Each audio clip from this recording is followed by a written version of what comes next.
दोस्तों, दिल्ली एनसीआर में मानसून के पहुंचने की हार्दिक शुभकामनाएं। दोस्तों, बारिश का मौसम बहुत सुहावना होता है, लेकिन दिल्ली वालों के लिए मुझे लगता नहीं इतना, क्योंकि जगह जगह पानी भर जाता है, सड़कों में जाम हो जाता है। और यहाँ तक कि दिल्ली में तो कई कॉलोनियाँ ऐसी हैं जिनमें घरों के अंदर तक पानी भर जाता है। अब दिल्ली की बात तो रही, अब मैं थोड़ी बात करना चाहता हूँ पहाड़ी इलाकों की, जहाँ पे बारिश एक और भयंकर रूप लेकर के आती है, और वह है बादलों का फटना। अभी आपने 12 जुलाई को सुना होगा कि हिमाचल प्रदेश के कांगड़ा जिले में बादल फटने से बहुत बड़ी तबाही हुई। पानी का बहाव इतना तेज़ था कि उसमें कई गाड़ियां तक बह गई और काफ़ी नुकसान हुआ। दोस्तों, आपने सोचा है कि बादल फटना क्या होता है? बादल फटने का मतलब बादलों का दो टुकड़ों में फटना नहीं है। मौसम वैज्ञानिकों के अनुसार जब एक ही स्थान पर अचानक बहुत तेज़ बारिश हो, लगभग उसी प्रकार जैसे आपने एक बहुत बड़े गुब्बारे में पानी भर दिया हो और वह अचानक फट जाए। तो दोस्तों, देखते हैं कि आखिर होता कैसे है।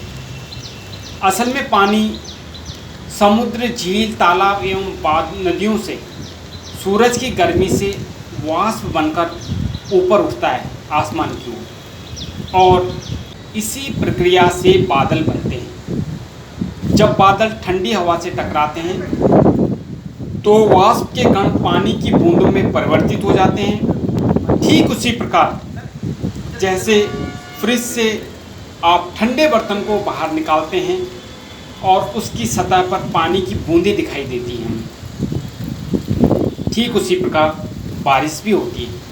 लेकिन बादल फटने की अवस्था तब आती है जब काफ़ी नमी वाले बादल किसी एक स्थान पर एकत्रित हो जाते हैं और गर्म हवा का झोंका उन एकत्रित बादलों से टकराता है, तो एक ही स्थान पर मूसलाधार बारिश हो जाती है, बहुत तेज बारिश, और यह बारिश बाढ़ का रूप ले लेती है। मौसम विज्ञानी बताते हैं कि हमारे देश में हर साल मानसून के समय पानी से भरे हुए बादल उत्तर की ओर बढ़ते हैं, जिनके लिए हिमालय पर्वत एक बड़े अवरोधक के रूप में आता है। इसीलिए बादल फटने की ज़्यादातर घटनाएं पहाड़ों में ही सुनी जाती हैं।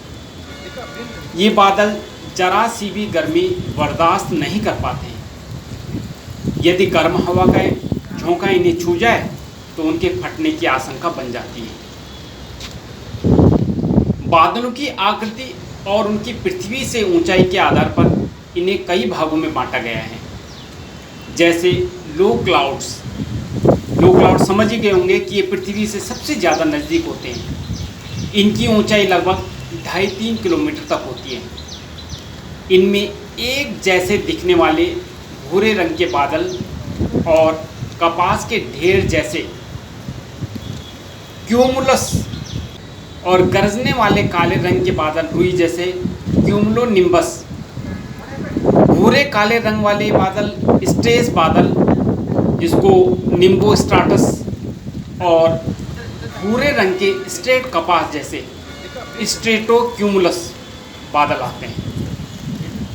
जो दूसरे बादल होते हैं वो मध्यम ऊंचाई में होते हैं। ये 3 से लेकर के 5 किलोमीटर तक होती हैं। इसमें भी 2 प्रकार के बादल होते हैं। एक होता है आल्टो स्ट्राटस और दूसरा होता है आल्ट्रो क्यूमुलस। और जो तीसरे प्रकार के होते हैं उनको बोलते हैं उच्च मेघ। इनकी ऊंचाई लगभग 5 किलोमीटर से ऊपर होती है, और ये 5 से लेकर के और 10, 12, 14, 15 किलोमीटर तक फैले होते हैं। इस वर्ग में सफ़ेद रंग के छोटे छोटे साइरस बादल, लहरदार साइरोक्यूमुलस और पारदर्शक रेशेयुक्त साइरोस्ट्राटस बादल आते हैं। एक्चुअल में बादल फटने की घटना के लिए क्यूमुलोनिम्बस बादल जिम्मेदार है। यदि इन बादलों को गौर से देखो तो ये बहुत ही सुंदर लगते हैं। ऐसे लगता है जैसे आकाश में कोई बहुत बड़ा गोभी का फूल तैर रहा हो।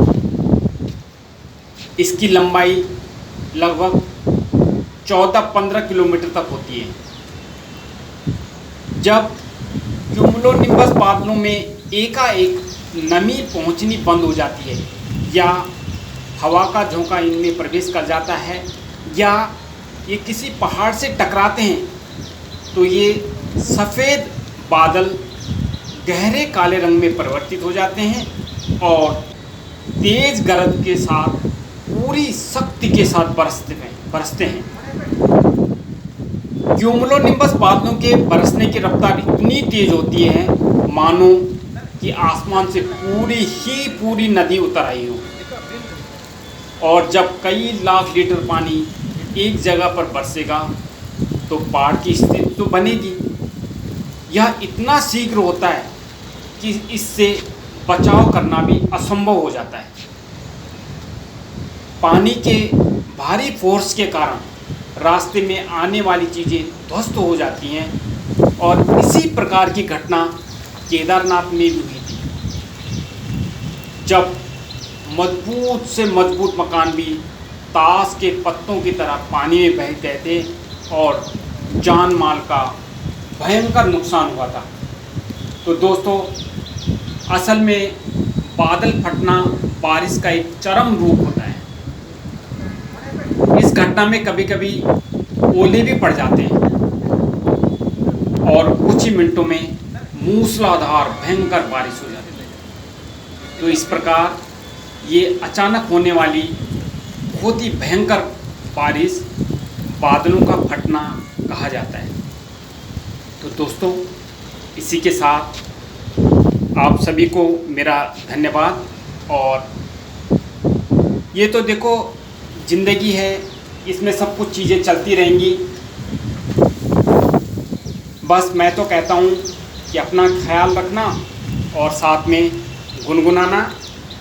जिंदगी हंसने गाने के लिए है, पल दो पल इसे खोना नहीं, खो के रोना नहीं, इसे खोना नहीं, खो के रोना नहीं। जिंदगी हंसने गाने के लिए है, पल दो पल